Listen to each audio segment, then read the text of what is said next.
Video खिंचा लो। क्या कर रहे हो डोडो? चलिए सफ़र में अब आगे बढ़ते हैं। डोडो से तो आप मिल ही लिए हैं, चलिए कई ऐसे और मेहमानों से मैं आपको मिलवाती हूँ जो पहले तो हमसे बहुत डर रहे थे पर थोड़ी देर बाद हमसे बहुत अच्छे से मिक्सअप हो गए। वैसे आपको भी कभी कभी शहरों से दूर आना चाहिए और इस नज़ारे को खुद से देखना चाहिए।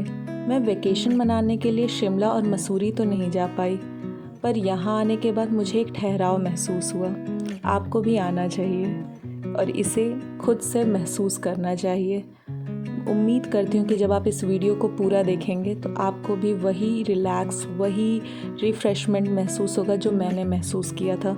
हालांकि कैमरा इस नेचर की खूबसूरती को कभी भी कैप्चर नहीं कर सकता, फिर भी मेरी कोशिश है कि मैं कुछ झलकियाँ ज़रूर आपके लिए लेके आऊँ।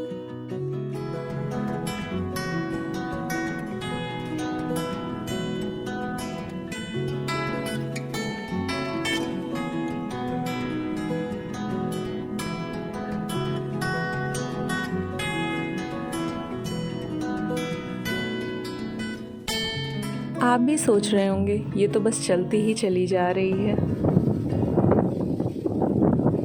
पर मैं इस म्यूज़िक को सुन रही थी। जब घर आके इस वीडियो की रिकॉर्डिंग कर रही थी तब मुझे रियलाइज़ हुआ कि हम क्या खो रहे हैं। बार बार गाड़ियों के हॉर्न की वजह से मैं रिकॉर्डिंग नहीं कर पा रही थी, तब रियलाइज़ हुआ हमने क्या खो दिया है। कभी बस यूं ही फिर से उस गीली मिट्टी पे चलिएगा।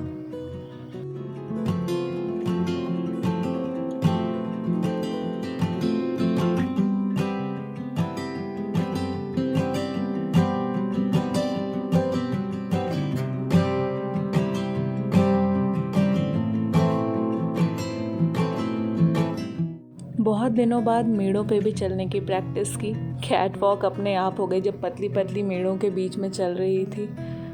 मुझे तो बहुत अच्छा लग रहा था जब ठंडी ठंडी मिट्टी मेरे पैरों से चिपक रही थी। इसके बाद पंपिंग सेट के पास बैठ के मैंने चारों ओर एक नज़र फिराई और ठंडी ठंडी हवा जब मुझे लग रही थी, जन्नत से कम नहीं था। आप भी कभी यहाँ आइएगा तो इस मौसम को ज़रूर एंजॉय कीजिएगा। मुझे तो शूटिंग करनी थी, पर आपके लिए ज़रूर एक एडवाइस दूंगी कि आप अपना फ़ोन स्विच ऑफ कर दीजिएगा और फिर एक बार जी भर के यहाँ रिलैक्स कीजिएगा। अब बस मुझे इंतज़ार था कि जल्दी से लाइट आ जाए और पंपिंग सेट चल जाए, और ताकि ठंडा ठंडा पानी आए तो मैं उसमें और छप छप कर सकूँ। खेतों से थोड़ा दूर जब गाँव की तरफ घूमने निकले तो कुछ बधी हुई गाय मिली। कितना अजीब है ना कि इन्हें आप ज़रा सा खाना दे दीजिए, ज़रा सा सहला दीजिए, ये आप पे इतना भरोसा कर लेते हैं जितना हम पूरी ज़िंदगी में एक दूसरे पे नहीं कर पाते। इसके बाद थोड़ी दूर पे मुझे कुछ झूला झूलते हुए बच्चे दिखे। यहाँ गांव में ही आके पता चला कि सावन का मौसम है और झूले पड़ते हैं, वरना तो पता ही नहीं चलता कि कब सावन आया और कब निकल गया।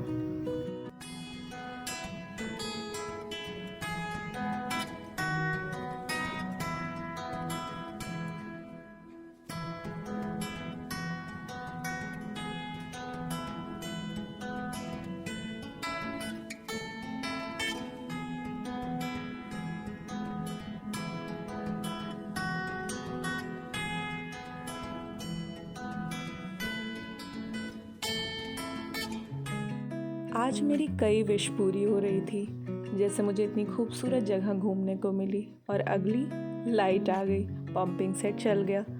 फिर क्या, ठंडा पानी आ रहा था, तो ये मौका कैसे हम छोड़ सकते थे।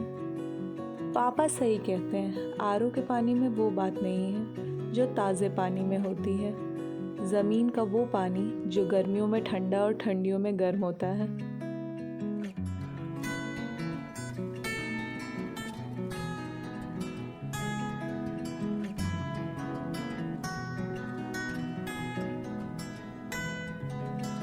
इसके बाद जैसे जैसे हमारा सफ़रनामा आगे बढ़ रहा था, मुझे नई नई चीज़ें देखने को मिल रही थी जो उस गांव में रहने वाले लोगों के लिए तो नई नहीं थी, पर हाँ मेरे लिए नई थी।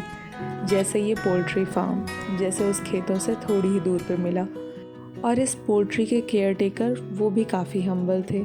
जैसे ही मैंने बोला कि मैं पोल्ट्री फार्म को अंदर से शूट करना चाहती हूँ, उन्होंने लॉक खोल दिया और मैं अंदर जाके अच्छे से अपने कैमरे से इस पिक्चर्स को कैद किया। तो अब आप जब भी अपने टेबल पे सुबह मॉर्निंग ब्रेकफास्ट में ऑमलेट खाइएगा तो इस वीडियो को ज़रूर याद करिएगा कि आपकी टेबल पे जब एग्स आता है तो वो कहाँ से उसकी प्रोडक्शन शुरू होती है और कहाँ तक सप्लाई जाती है। और इसके बाद उन्होंने मुझसे पूछा कि आप शूट क्यों कर रही, तो मैंने यूट्यूब बताया। बस मैं उनसे सब्सक्राइब करवाना भूल गई। इसके बाद हमें रास्ते में कई और मेहमान मिले। वैसे उनके लिए मेहमान तो मैं थी, क्योंकि उन भेड़ों का घर तो वहीं था। मैं कोशिश कर रही थी कि मैं उनके करीब जा सकूं और बीचों बीच खड़ी रहूं, मेरे चारों ओर भेड़ रहे और मैं उसमें शूट कर पाऊं। पर मैं उनसे जितना करीब जा रही थी वो मुझसे उतना ही दूर भाग रही थी। उन्हें नया चेहरा देख के पसंद नहीं आ रहा था। उन्हें भी लगा होगा ये कौन है, ज़बरदस्ती हमारे रास्ते में डिस्टर्बेंस क्रिएट कर रही हैं। और जब तक मैं सक्सीड होती कि मैं उस झुंड के बीच में जाके खड़ी हो सकूं, तब तक पूरे झुंड ने मुझे टाटा बाय बाय कह के वो रवानगी की ओर आगे बढ़ दिए। शाम का वक्त था, उनके भी घर जाने का वक्त हो गया था और जैसे जैसे दिन ढलने लगा था हमारे भी जाने का वक्त हो चुका था।